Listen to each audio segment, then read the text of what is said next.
amado, Deus te abençoe. Mais uma vez, boa noite, a paz do Senhor Jesus.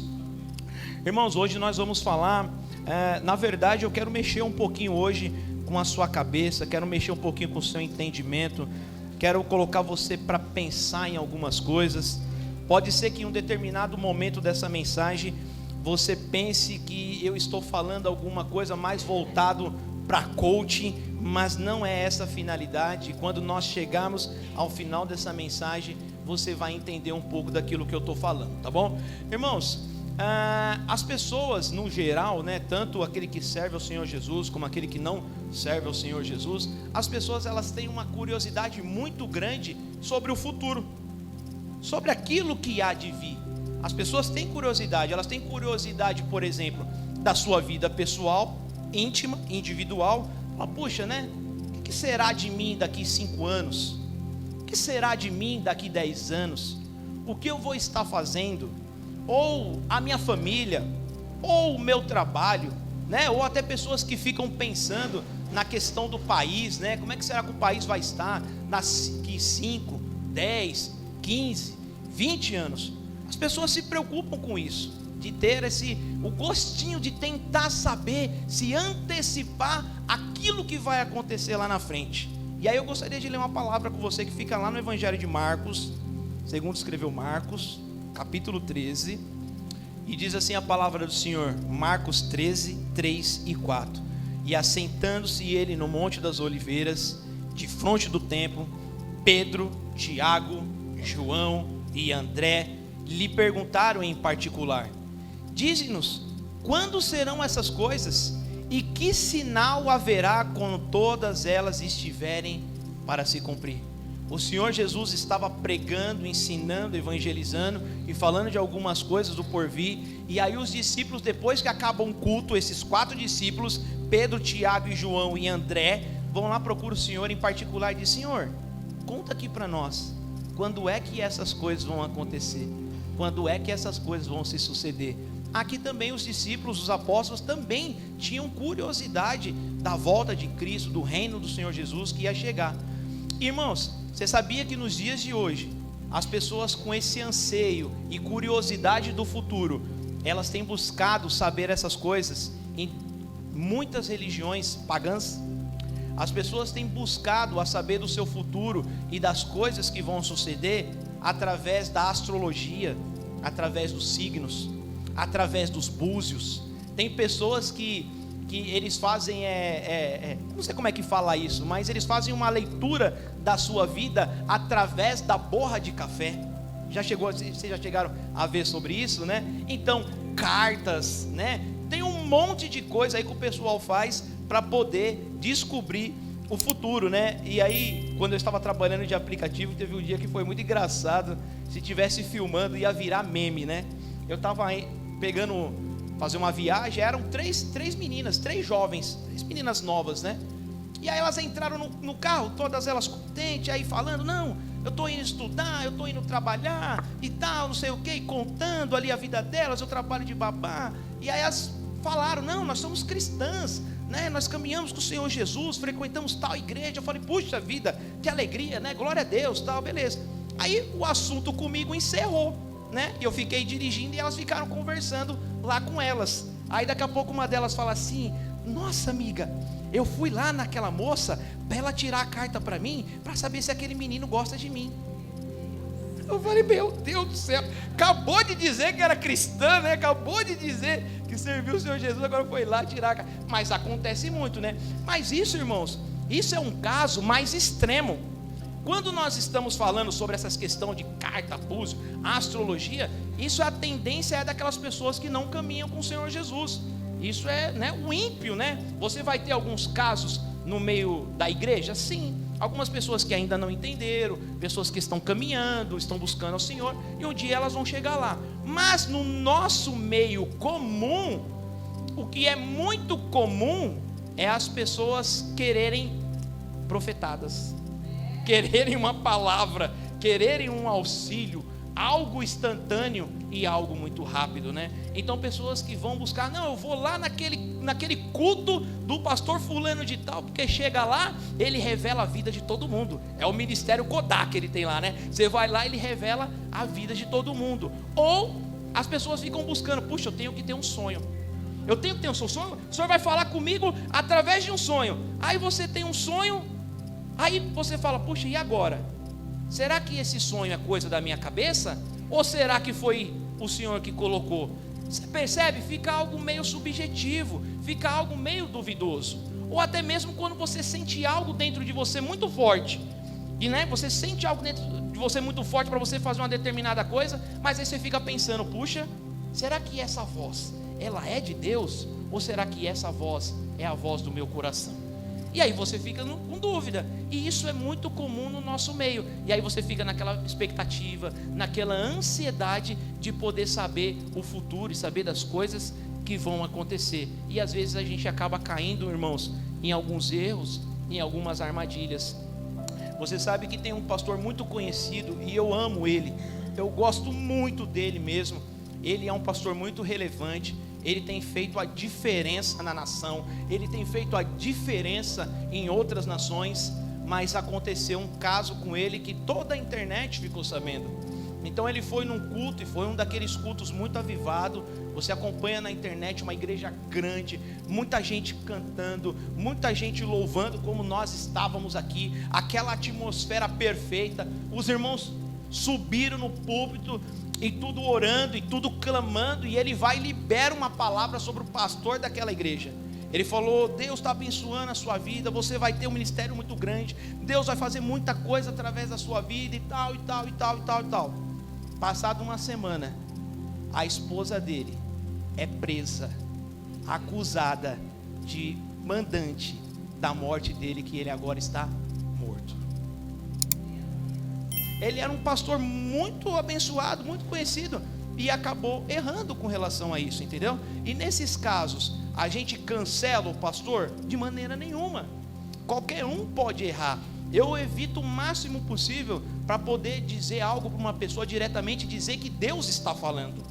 Olha, Michele, Deus está falando que é assim, assim, assim, assado. Quando eu tenho algo dentro de mim, eu costumo dizer assim, ó, eu tenho algo muito forte no meu coração, é assim, assim, assim, assado. E aí você ora e você busca o Senhor para ver se realmente é a vontade do Senhor, ou se eu só estou tendo um devaneio, né? Só estou passando algumas coisas pela minha cabeça. Então, a gente tem que se apegar mesmo, irmãos, é na palavra do Senhor. Porque um sonho, porque uma palavra que você recebe de alguém, eu não estou dizendo que Deus ele não fala com as pessoas através de outras. Fala e fala sim. Se nós pegarmos hoje, para mim, um exemplo muito claro que tem na Bíblia sobre isso, é Ananias levando a palavra lá para Saulo. Quando o Senhor fala para ele, Ananias, vai em tal casa, vai lá e fala com tal pessoa, e o Senhor falando diretamente para ele, Ananias vai lá e diz, irmão Saulo, o Senhor manda te dizer isso, isso, isso, isso e isso. Então isso acontece, mas nós temos que tomar muito cuidado. Agora, uma coisa que é certeza, é a palavra do Senhor. A palavra do Senhor, ela não deixa dúvida. A palavra do Senhor, ela não deixa nenhuma sombra. Mas sabe qual que é a nossa dificuldade? Nós não lemos a palavra. E aí a nossa cabeça vai se enchendo de dúvida. Porque um falou uma coisa, o outro falou uma outra coisa, você assistiu na TV uma coisa, você teve um sonho. Aí quando você junta tudo, fica aquele bolo. E aí você não sabe para que caminho você vai. Você não sabe para qual caminho você vai seguir, porque você tem muita dúvida. Então o ideal é que a gente se aproxime cada vez mais do Senhor Jesus, tenha intimidade com Ele, conheça as Escrituras, para que o Senhor possa falar conosco diante das suas Escrituras, diante da sua palavra. 2 Timóteo 3, 16 e 17 diz assim, ó: toda Escritura é divinamente inspirada e proveitosa para ensinar, para redarguir, para corrigir, para instruir em justiça, para que o homem de Deus seja perfeito e perfeitamente instruído para toda obra do Senhor Jesus. Olha aí, a palavra de Deus, ela é pronta para tudo isso. Salmo 119, esse aqui é muito conhecido, 103 ao 105. Ó, quão doces são as tuas palavras ao meu paladar, mais doces que o mel à minha boca. Pelos teus mandamentos alcancei entendimento. Por isso, odeio todo falso caminho. lâmpada para os meus pés é a tua palavra e luz para os meus caminhos. Irmãos, então a palavra do Senhor é ela que vai nos orientar, ela que vai orquestrar a nossa vida, ela que vai tirar dúvidas das nossas vidas e ela que vai construir a palavra, a vida toda dentro de nós. Sabe que tem uma parábola, que essa parábola é maravilhosa, o Senhor Jesus contando essa parábola de dois homens, um homem prudente e um homem insensato. O homem insensato, ele construiu a sua casa sobre areia, sobre um solo arenoso, mole, fraco. Mas o prudente, ele construiu a sua casa sobre a rocha, sobre um fundamento muito rígido. E diz a palavra do Senhor que o vento forte veio e bateu sobre aquelas casas. A casa que estava sobre o terreno arenoso diluiu, caiu. Mas aquela casa que estava sobre a rocha firme, essa casa se manteve de pé, se manteve de pé. Essa rocha, essa base é a palavra, é o Senhor Jesus. Tudo que nós vamos fazer nas nossas vidas tem que estar apoiado nessa rocha e nessa palavra, porque senão ela está tendenciosa a cair com qualquer ventinho fraco. Não precisa ser nem vento forte, irmãos, pode ser um ventinho muito fraco e derruba a nossa casa. Lá em Efésios tem uma palavra que eu gosto muito, Efésios 6, versículo 13. Se você quiser abrir comigo a carta do apóstolo Paulo, capítulo 6, versículo 13. Diz assim, portanto, tomai toda a armadura de Deus, para que possas resistir no dia mau, e havendo feito tudo, fique firmes. Vou ler de novo. Portanto, tomai toda a armadura de Deus, para que possa resistir no dia mau, e havendo feito tudo, fique firmes. Irmãos, o dia mau ele vai chegar para todo mundo. Agora em Efésios está dizendo que após o dia mau, você pode ficar firme ou ficar mole. Ou você passa pelo dia mau e se aguenta na rocha, ou você passa pelo dia mau e desaba como a areia. E esse dia mau ele chega para todo mundo. Eclesiastes 7,14 diz assim, no dia da prosperidade, goza do bem, mas no dia da adversidade, considera, porque também Deus fez a este em oposição àquele. A palavra do Senhor está dizendo que o Senhor ele cria o dia da prosperidade, mas Ele também cria o dia da adversidade, porque também Deus fez a este oposição àquele, para que todo homem nada descubra do que há de vir depois dele. Eclesiastes 7,14. Irmãos, o nosso mundo ele está cheio de maldade. Nós temos a violência, nós temos a dificuldade, nós temos as transgressões, nós temos os roubos, nós temos toda a sorte de malícias e todas as doenças que nós temos por conta do pecado que entrou no mundo. E mais cedo ou mais tarde a gente vai ser afetado por conta dessa maldade, desse pecado que entrou no mundo. Sabia que muitas vezes você pode ser atingido por uma tempestade sem ser você o causador da tempestade? Vocês lembram de Jonas? Jonas, o Senhor fala para ele, olha, você vai naquela cidade, você vai para Nínive. Ele vai lá e desobedece ao Senhor e compra uma passagem para o lado contrário e entra no barco. Quando ele entra no barco, o que acontece? Uma tempestade enorme assola o barco.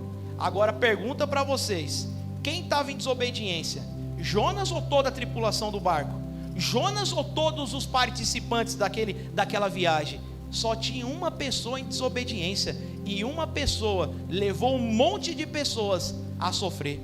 Tanto é que as pessoas que estavam lá no comando do barco, que eram marinheiros experientes, eles falavam, puxa vida, nós temos conhecimento desse mar, nós conhecemos das coisas, e sabemos que esse tempo não era para estar vindo agora. Deve estar acontecendo alguma coisa aqui nesse lugar, nesse barco, que está deixando essa tempestade dessa maneira.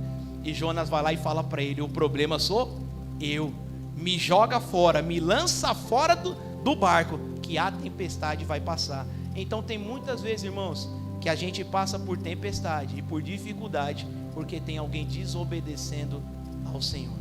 E o que a gente faz com essa pessoa? Lança ele fora? Não, a gente ora para que ele entenda a vontade do Senhor. Pregue para ele, para que ele receba essa mensagem, receba essa palavra, e o mais rápido possível ele se converta aos caminhos do Senhor. mas o dia mau chega para todo mundo. Você possivelmente vai passar por alguma dificuldade na sua vida. Nós estamos aqui vivendo hoje em família, vivendo em igreja. Quantas vezes vocês já não me viram passar por dificuldade? Passei por dificuldade, perdemos um bebê, passei pela questão do desemprego, fui trabalhar autônomo, sabe? A gente vai passando por dificuldades, tem problema de relacionamento, tem problema com os filhos, tudo isso a gente vai passando. É impossível a gente viver sem passar por dificuldade ou sem passar por algum problema. E quando nós pensamos no futuro, e quando nós fazemos uma projeção para o futuro, a tendência da nossa mente, a nossa tendência é sempre pensar e projetar coisas boas. E não está errado, né? A gente tem que projetar realmente coisas boas. Mas você pega essa menina, esses meninos que são um pouco mais novos aqui, que estão entre 14, 15, 16, 18 anos. O Gabriel hoje está fazendo 8, né, Gabriel? O Gabriel, ele é igual o Kiko. Ele tem 8 anos todo ano, né? Depois no final nós vamos cantar parabéns para você. Mas o Gabriel tem 8 anos. Agora, irmãos, você pega essa meninada mais nova, que estão na fase da adolescência. Quando eles começam a projetar o futuro deles, daqui 5, 10 anos, eles começam a projetar primeiro com trabalho. Na maioria das vezes, o jovem, ele quer trabalhar, ele quer arrumar um trabalho. Depois ele pensa numa faculdade, alguns pensam na faculdade, alguns vai pensar num casamento, alguns vai pensar na parte ministerial. Isso são sempre coisas boas, mas ninguém pensa numa dificuldade que vai ter lá para frente. A gente é sempre otimista, acha que 100% de todo o nosso planejamento, 100% de todas as coisas, elas vão dar sempre certo, e a gente não está preparado, para esse dia. Agora, irmãos, pensa comigo, se nós não podemos saber o futuro, se nós não vamos buscar na astrologia, se nós não vamos buscar essas coisas, como é que a gente deve proceder? Ao invés de a gente ficar curioso, ao invés de a gente ficar preocupado, o ideal seria que a gente se preparasse para o futuro, aconteça o que acontecer. Lá em 2 Coríntios 2, versículo 10 diz assim: e a quem perdoares alguma coisa, também eu, porque o que eu tenho, perdoei, se é que tenho perdoado, por amor de vós o fiz na presença de Cristo, para que não sejamos vencidos por Satanás, porque não ignoramos os seus ardis, ou as suas artimanhas. O apóstolo Paulo está dizendo assim, nós não podemos ignorar as artimanhas do inimigo, as suas armadilhas e os seus ardis.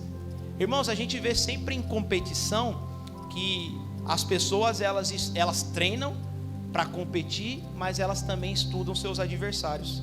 Se você pega no jogo de futebol, os times, quando vão enfrentar uma equipe, uma decisão, algo muito importante, o técnico, ele treina a sua equipe e depois ele vai mostrar para a sua equipe a equipe adversária. Ele vai dizer assim, toma cuidado com esse meia esquerdo, o Riquelme, que está sentado aqui na frente, camisa 10, porque esse cara joga demais, tem que tomar cuidado com ele, presta atenção, olha, por essa lateral, toma cuidado que o lateral sobe, toma cuidado com o ponta, o centroavante, ele é muito alto, temos que ter cuidado. O técnico de futebol, ele faz o estudo do adversário.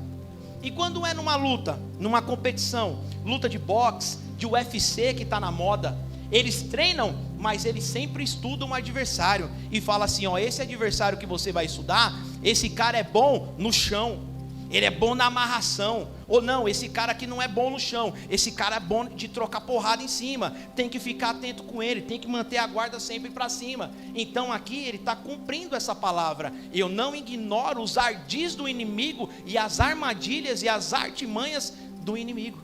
Irmãos, conosco é a mesma coisa, nós temos que nos antecipar às armadilhas do inimigo, nós temos que nos antecipar àquilo que o inimigo pode tentar fazer com as nossas vidas.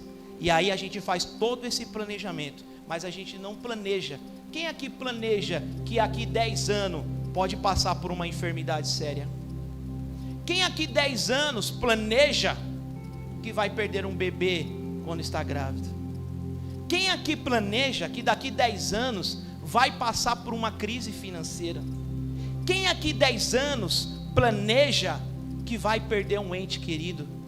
Irmãos, ninguém faz isso.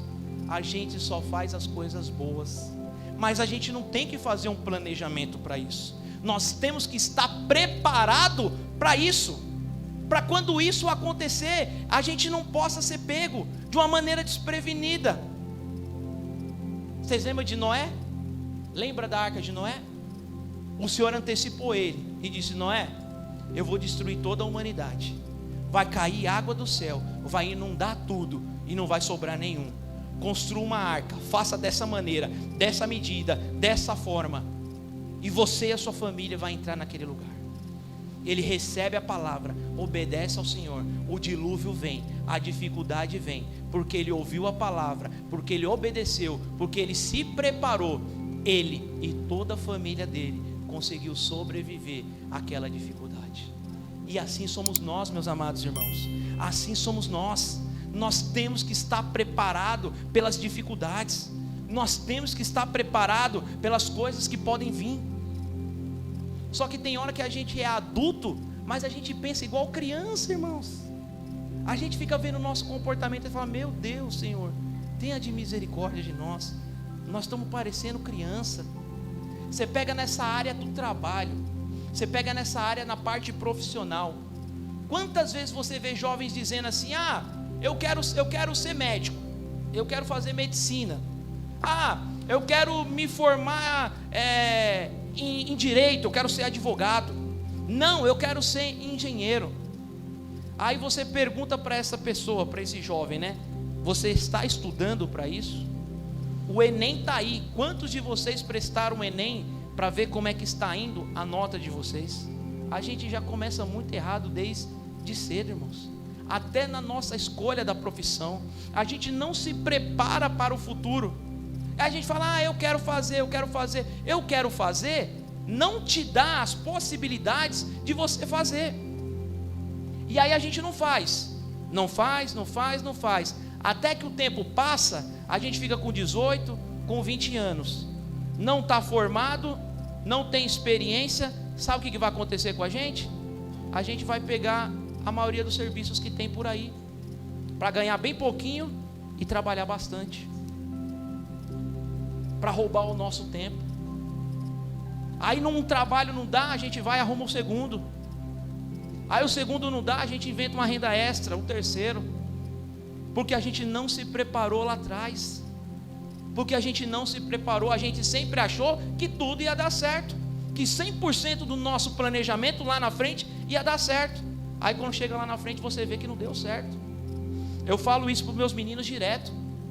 Eu falo: no Brasil, o jovem ele aprende muito cedo a trabalhar, mas ele não aprende a administrar, ele não aprende nada sobre finanças. Aí quando você vai ver, o jovem ele arruma um trabalho, ele ganha R$700. Aí você olha no pé dele, ele tem um tênis de 3 mil. Se ele ganha 700, como é que ele compra um tênis de 3 mil?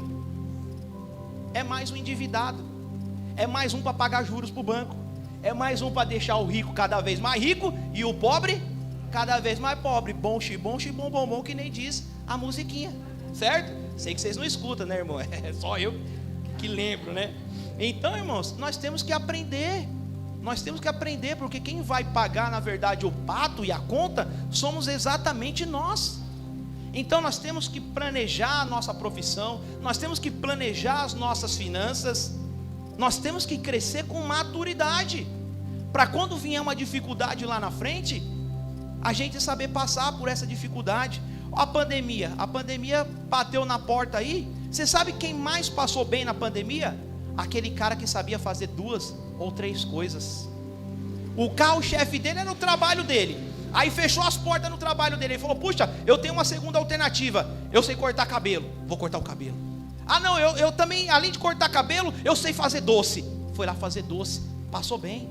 Agora aquela pessoa que só sabe fazer uma coisa, que só tinha uma coisa para poder fazer, foram as que mais passaram dificuldade, porque também não se planejaram e não tinha nenhum tipo de reserva de emergência. Aí nós tivemos que depender de R$600 do governo. Irmão, R$600 do governo, para onde está tudo fechado, você não está trabalhando, uma família com 4 pessoas, R$600 dá? Não dá, cara. É sofrimento, é luta. É por isso que nós temos que nos preparar para a parte do trabalho, já logo cedo. E aí você se pergunta, fala: Davi, mas tudo bem, você está falando isso para o adolescente e para o jovem, mas eu já estou com 30, 40 anos, como é que eu faço? Você pode fazer a mesma coisa que o jovem. Você pode fazer um curso, você pode se preparar, você pode almejar uma outra oportunidade, você pode se planejar para trabalhar de uma outra forma, um trabalho que tenha menos esforço. Porque, irmãos, quando nós estamos novinhos, com 30, 25 anos, muito trampo a gente aguenta, mas você vai aguentar com 40, com 45 anos? Chega uma hora que o nosso corpo já não aguenta mais, não é, irmão Dilson? Chega uma hora que a gente não aguenta mais. Então tem que estar planejando e se preparando para isso lá na frente. Já temos que estar se preparando para isso, uma projeção para o futuro, daqui 5, 10, 15, 20 anos. E para o casamento? O casamento também é a mesma coisa, a gente segue a mesma linha. As pessoas não fazem a menor ideia do que é um casamento, as pessoas não fazem a menor ideia do que é o papel de um homem dentro de um casamento. As pessoas não sabem, não têm a menor ideia do que é o papel de uma mulher dentro do casamento, mas vão em casa, não se preparam, aí sofre no casamento, passa dificuldade, separa, aí tem filho, o filho fica com o pai aqui, com a mãe para lá, aí casa de novo, aí tem que pagar pensão para lá, tem que pagar pensão para cá, vira uma bagunça. Por que a gente não se prepara? Vamos entender o que é o casamento, vamos entender o que a palavra do Senhor diz sobre a questão do casamento. Hoje você vê crianças de 10, 11 anos de idade dentro das escolas já querendo namorar. Eu estou mentindo? Você pode pegar crianças de 10, 11 anos que elas já estão falando em namoro. Crianças de 10, 11 anos, irmão, sabe, teria alguma condição de namorar? Eu sou adepto, irmãos, que é assim, eu sou adepto, isso é isso na minha cabeça. Só namora aquele que primeiro trabalha. Tem um monte de gente que não trabalha e quer namorar. Então você tem maturidade para namorar, mas não tem maturidade para trabalhar. Você tem maturidade para namorar, mas não tem maturidade para vida financeira. Vai sofrer. O casalzinho que está namorando provavelmente vai sofrer muito, porque não tem maturidade, não desenvolveu maturidade, está antecipando as coisas, está passando o carro na frente do boi. Eu sei que todo mundo quer, eu também queria, quando eu era jovem, eu também queria namorar, né, linda? Tanto é que eu comecei a namorar com a Roberta, implorei para ela namorar comigo, mas eu tinha 19 anos e ainda não tinha maturidade. Mas, irmãos, sofri, penei até aprender, penei até umas horas. E vocês que estão chegando agora, pode fazer diferente, já pode se preparar para que o relacionamento de vocês, para que o casamento de vocês seja bem sucedido. E se você também está com 30 ou com 40 anos, usa a mesma estratégia, a mesma tática. Não sai casando com qualquer um que dá um sorriso, não, que diz que vai fazer, que vai assumir. Não, conhece primeiro, vai conhecer a família, dá uma olhada, porque falar todo mundo fala, irmão. Até papagaio fala, não é assim que dizem?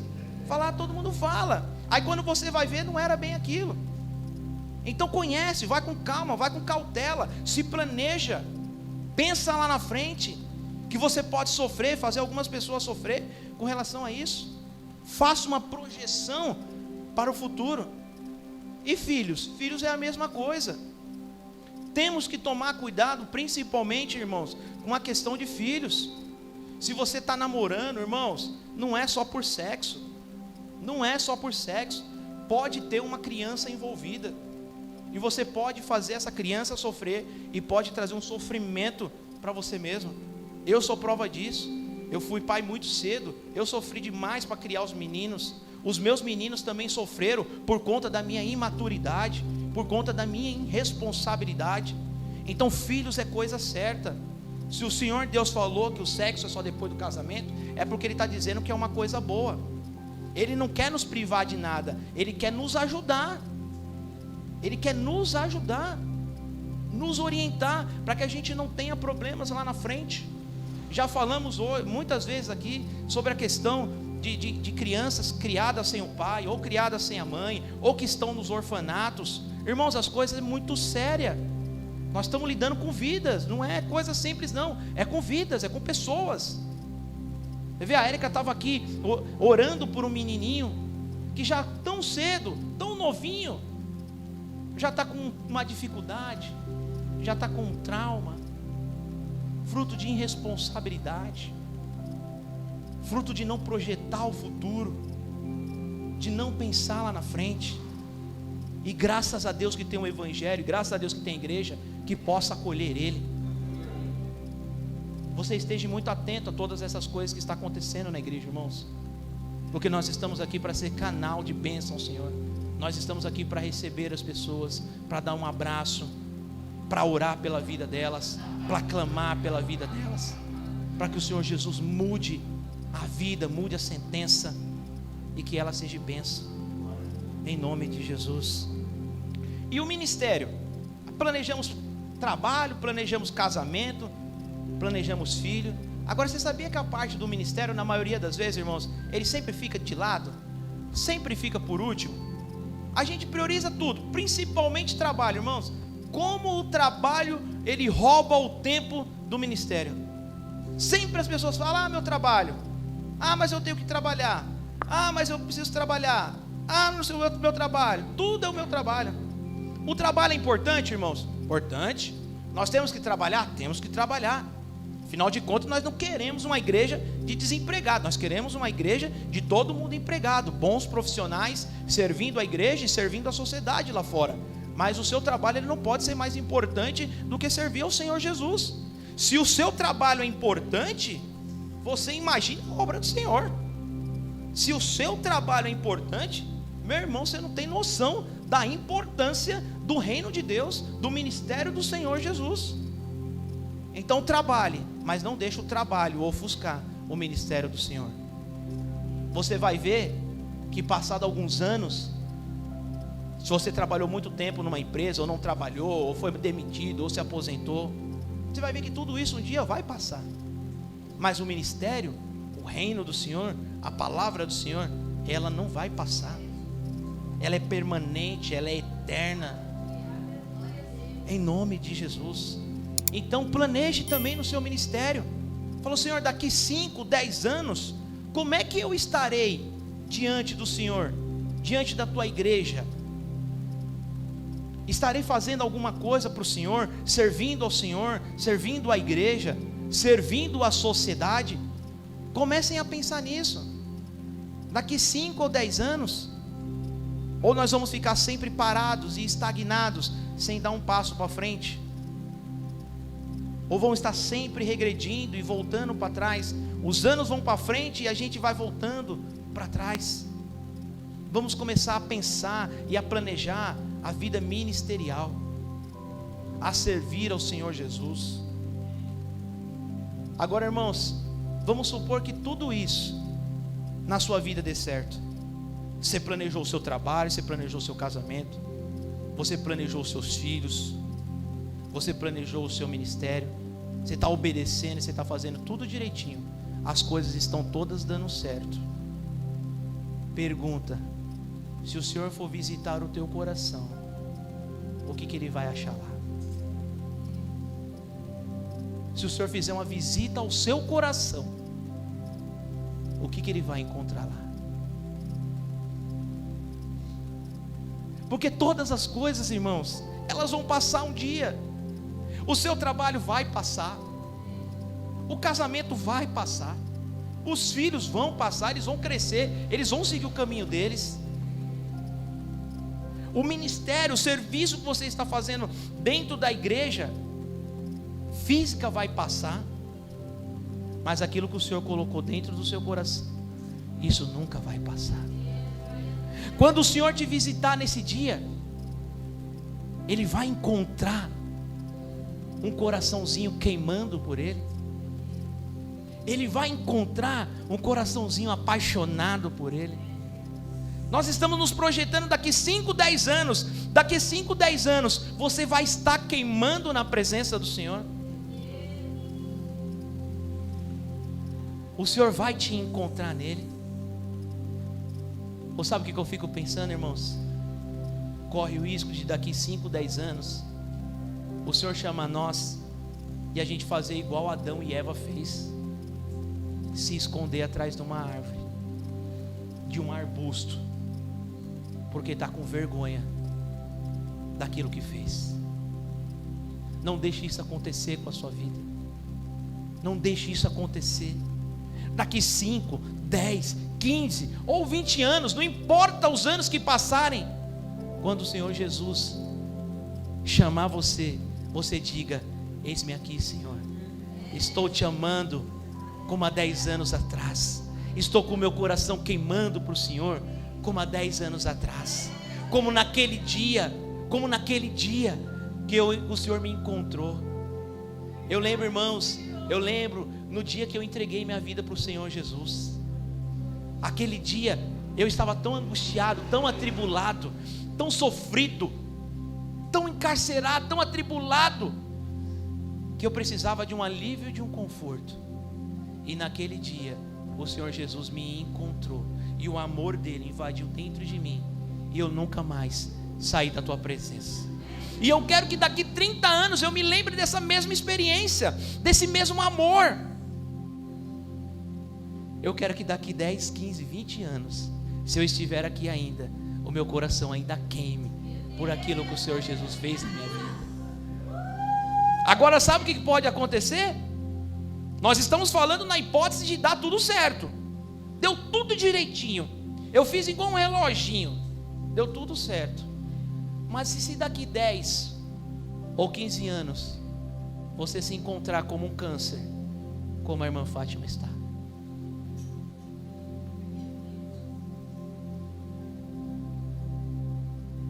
pergunta para ela se 10 anos atrás ela se imaginava que hoje ela estaria com câncer.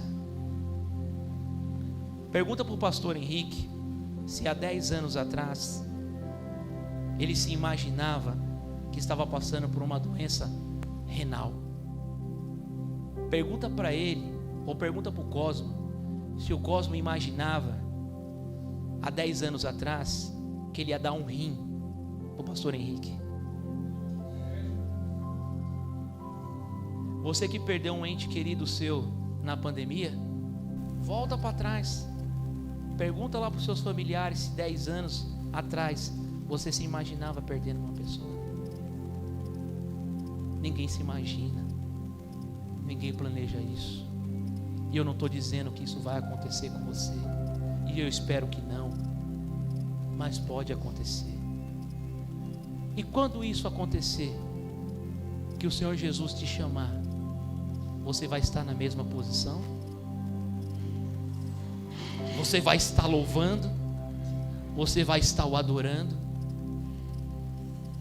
Ele vai encontrar um coração sedento, aconteça o que acontecer? Porque cantar, irmãos, quando está tudo bem é uma coisa. Cantar quando está desempregado e sem dinheiro no bolso, e sem ter o que dar de comida para os seus filhos, é outra coisa. Cantar quando você está no leito de hospital, desenganado pelos médicos, é outra coisa. Tem um louvor que me impactou muito, que eu nem sabia da história desse louvor. Quem canta esse louvor é o Mauro Henrique. O nome do louvor é Descanso. O Mauro Henrique foi casado, hoje ele está no 2º casamento. O primeiro casamento dele, a esposa dele foi acometida de um câncer, e ele compôs esse louvor no leito de hospital junto com ela. E tem vídeo na internet, depois você olha, ela já debilitada no leito de hospital, com muitas soro, e louvando ao Senhor e cantando ao Senhor.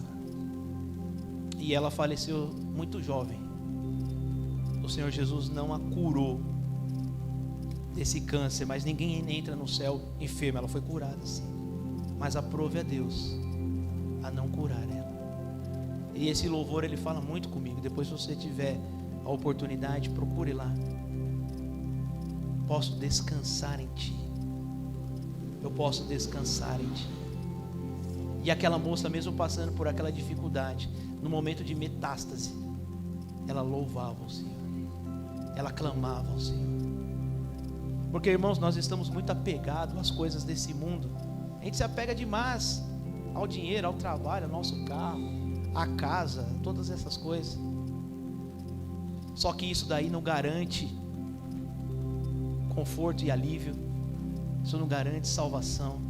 Quando você se vê no meio de uma enrascada, no meio de uma situação muito difícil, não vai ser para o seu emprego que você vai clamar, não vai ser para o seu carro que você vai clamar. Só tem um nome que você vai clamar: a Jesus Cristo de Nazaré.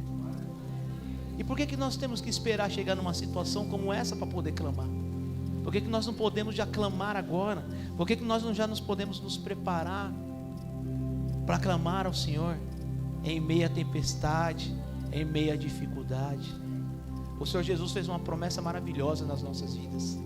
Ele não disse que a gente seria isento de dificuldade, de tribulações ou de problemas, mas Ele disse assim: olha, eu estou indo preparar morada para vocês, e vocês não ficarão sozinhos.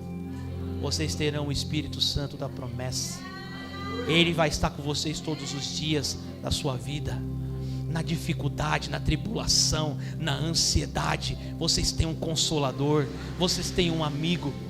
E Ele disse mais ainda: a minha paz eu vos dou, mas não vou lá dou como o mundo a dá. A paz do Senhor Jesus, ela é diferente. Ela é uma paz em meio à guerra. Você está passando por lutas, você está passando por dificuldade, mas você tem algo dentro de você que testifica que você é guardado, que você é amado, que você é maravilhado pelo Senhor Jesus. Hoje a Roberta me deu uma frase e eu levei isso em consideração, aquilo que o Senhor diz para nós. Eu estava conversando com ela pelo WhatsApp e ela falou algumas coisas. Ela disse assim: Davi, volta logo para casa, porque o André está com saudade do papai e ama muito o papai. Ela estava imitando a vozinha dele. O André nem veio ao mundo ainda, né?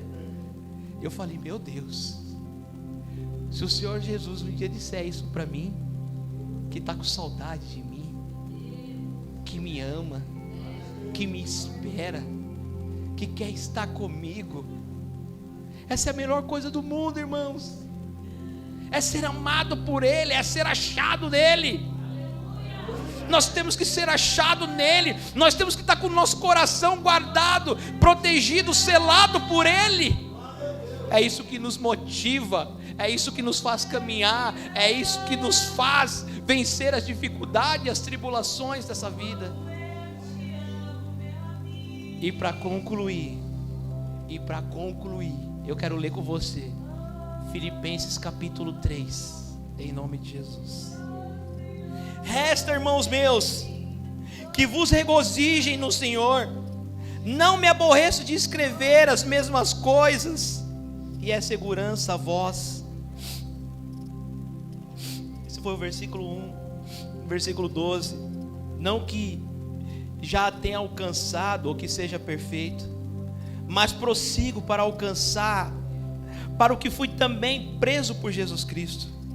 Irmãos, quanto a mim, não julgo que tenha alcançado, mas uma coisa faço, e é esquecendo-me das coisas que atrás ficam e avançando para as que estão diante de mim. Versículo 18. Porque há muitos, dos quais muitas vezes vos disse, e agora também digo, chorando, que são inimigos da cruz de Cristo. O fim deles é a perdição, o Deus deles é o ventre, e a glória deles era para a confusão deles mesmos, que só pensam nas coisas terrenas. Mas a nossa cidade está nos céus, donde também esperamos o Salvador, o Senhor Jesus Cristo, que transformará o nosso corpo abatido para ser conforme o seu corpo glorioso, segundo o eficaz poder de sujeitar também a si todas as coisas. 4.